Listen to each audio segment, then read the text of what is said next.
¿Saben cuál es la verdadera odisea hoy en día?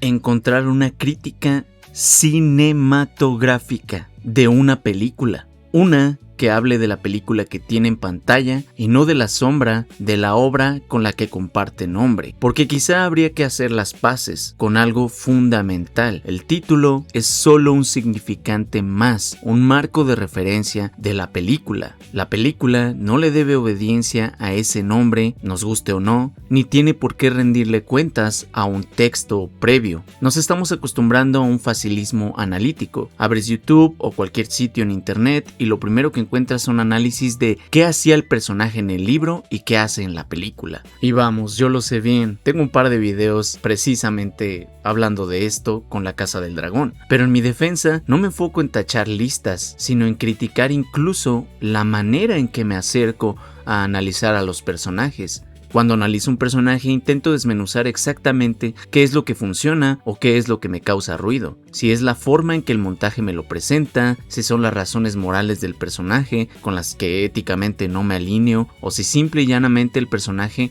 no tiene sentido dentro de la arquitectura de lo que estoy viendo. Hay muchas formas de analizar el cine con rigor, pero lo que vemos hoy no son análisis de montaje, de luz o de ritmo, son puras listas de cotejo para ir tachando características en las que son parecidas la película y el libro. Pero exigir una equivalencia literal entre literatura y cine es un absurdo, o como sentenció el maestro Robert Bresson en sus Notas sobre el cinematógrafo: el cine puro no es teatro ni literatura filmada, es un arte que opera únicamente mediante la combinación de imágenes y sonidos en un ritmo propio. Si juzgas una película solo por lo que no trasladó de su fuente escrita, no estás evaluando cine, estás probablemente haciendo un examen de traducción o un análisis comparativo, y no creo que tenga algo de malo, pero sí creo que hay que entender lo que estamos haciendo cuando vemos una película. Todo esto para decirte que no vengo a defender a Christopher Nolan. Al contrario, cuando juzgo una obra estrictamente por lo que me pone en pantalla, creo que sus flaquezas quedan al descubierto. Y aquí voy a decir algo que puede sonar a provocación, pero lo creo sinceramente. Oppenheimer es peor que La Odisea y Tenet. ¿Por qué? Porque me parece que es una película con flaquezas muy evidentes, especialmente en su escritura emocional. Son errores o vicios que Nolan ya ha cometido antes, pero que en Oppenheimer se sienten exponenciados, y precisamente aquí encuentro la mejor manera de explicar el problema con muchas de las películas de Christopher Nolan, que es la exposición. El cine tiene un arma única que no posee ninguna otra disciplina: el montaje. La capacidad de cortar una imagen y poner otra que no necesariamente coincide en espacio o tiempo para hacernos sentir algo. Es el famoso efecto Kuleshov que Alfred Hitchcock explicaba de forma brillante. Digamos que hay un personaje, levanta la mirada y sonríe. Si el montaje nos muestra inmediatamente cortando a una nueva imagen, la imagen de un bebé y una señorita, nosotros como espectadores podremos asumir que este viejito está reaccionando de manera tierna, pero si la imagen incrustada en el mismo momento es reemplazada y puesta por una chica en bikini, el mismo corte nos hace juzgarlo de una manera muy diferente. Ahora es un viejo pervertido. La imagen y el corte hacen todo el trabajo. No necesitas que el personaje hable ni que nadie nos explique lo que debemos de sentir. Aplausos a Hitchcock por utilizarse como ejemplo vivo. Sí, es él. En Tenet, película que por cierto me encanta y me parece una maravilla visual y técnica, el problema de la exposición estaba presente, pero era técnico.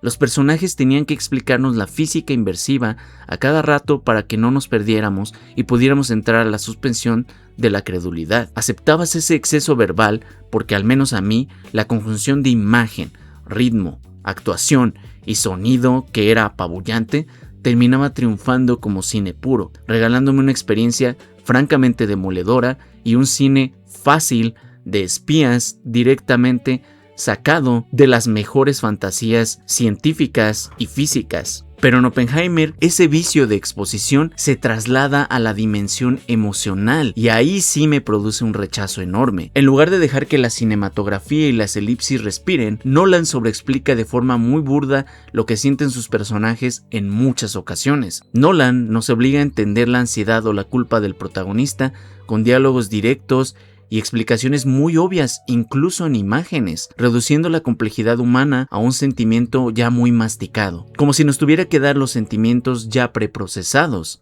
En Asesinos de la Luna, Martin Scorsese logra construir personajes humanos, complejos y tridimensionales, donde convive esta maldad absoluta con la imbecilidad, tal cual, utilizando apenas un par de elipsis, pocas palabras y dejando aire, pausa, alrededor de la actuación.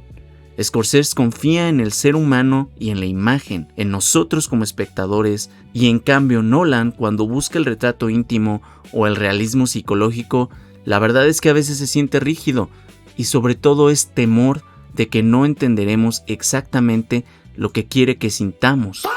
Y entonces, ¿por qué su Odisea funciona tan bien? Precisamente porque la naturaleza de fábula y de mito homérico absorben estas carencias en la película de Christopher Nolan. A Nolan le sienta de maravilla la fábula porque no requiere profundizar en el drama íntimo de alcoba, sino en la escala y los arquetipos.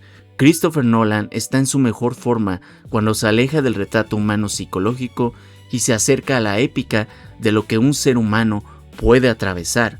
Miren la alquimia de esta película. Es el choque entre el hiperrealismo técnico de su formato y la naturaleza fabulística de Homero. Nolan siempre busca que lo que vemos en pantalla se sienta físicamente posible. Y para que algo sea físicamente posible, Nolan tiene que imprimirle algo de escepticismo a su propia obra, y ese escepticismo se termina también trasladando a Odiseo. Nos entrega un héroe que no es del todo el más fuerte ni el más listo como en un cuento, ni lo tiene todo resuelto. No es una caricatura invencible, es un tipo terrenal, atascado en un mundo hostil, que incluso tiene un monólogo antiguerra. Y para lograr eso, Christopher Nolan trabaja como un cineasta independiente con la cámara más grande del mundo. Tomemos el formato IMAX, capaz de capturar la mayor cantidad de píxeles imaginable, la cámara más grande, y la usa con economía. No nos muestra todo el tiempo paisajes enormes y visiones más allá del horizonte, nada de eso. Muchas de las ocasiones economiza el lenguaje cinematográfico. Tomemos la escena de los árboles y los gigantes. Nolan decide ocultar la base de los troncos. Sí, tal cual, tiene una cámara que podría capturar esos píxeles y mucho más, pero nos muestra apenas lo justo para que no tengamos la explicación total de cómo se mueven.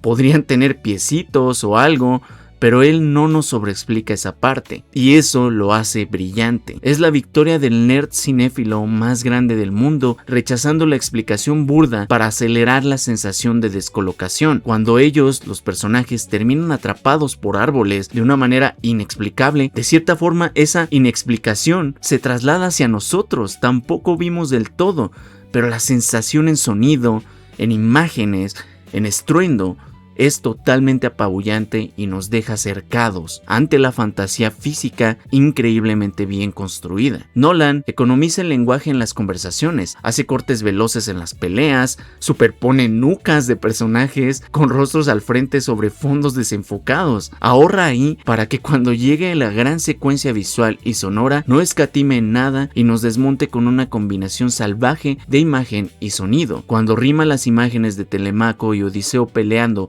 al mismo ritmo, lo hace como si estuviera armando una canción propia, con el mismo tipo de corte y música. O cuando hace la elipsis en la cueva del Cíclope sin revelar cuánto tiempo realmente pasaron ahí adentro los personajes. Ahí está prefiriendo el cómo contarlo a lo que se cuenta. Homero no hacía realismo psicológico en la plaza pública, usaba el ritmo y la rima cantada para cautivar a la audiencia. Nolan hace exactamente lo mismo con la tijera de la edición. Entonces, ¿por qué triunfa la imagen en la Odisea? ¿Por cada fondo demasiado borroso o por cada coreografía que corta antes de tiempo?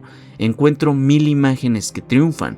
La yuxtaposición de Atenea rota tras la caída de Troya, la noche en el mar bajo los truenos y la furia de Poseidón, la oscuridad absoluta de las tierras negras de Islandia, convertidas en el Hades. Y aunque reconozco su poco tacto con la dimensión de los personajes femeninos, la fuerza visual de la venganza de la gemela de Helena me engulle por completo.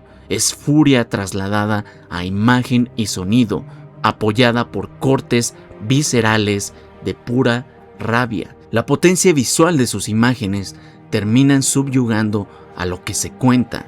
La Odisea de Christopher Nolan no se pregunta, ¿esto es fiel a lo que se escribió hace siglos?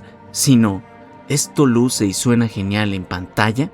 Es la transmutación pura de la sensación épica del regreso del héroe, ese cuento del pordiosero que se convierte en rey, una película de domingo elevada a la potencia homérica que encantaría y cautivaría a abuelos y niños por igual en una plaza un domingo. Juzgar una adaptación por lo que no se trasladó de la obra escrita es tan absurdo como criticar, a mi parecer, a una escultura por no sonar como una sinfonía. El cine no traduce símbolos, los crea desde cero con luz y tiempo. Yo solo recomiendo calificar lo que tenemos enfrente, lo demás es ruido. Nolan no hizo una enciclopedia sobre Homero, hizo cine, y quizás si dejamos de buscar el libro en la pantalla, tal vez podamos empezar a ver la película. Cuídate y nos escuchamos pronto.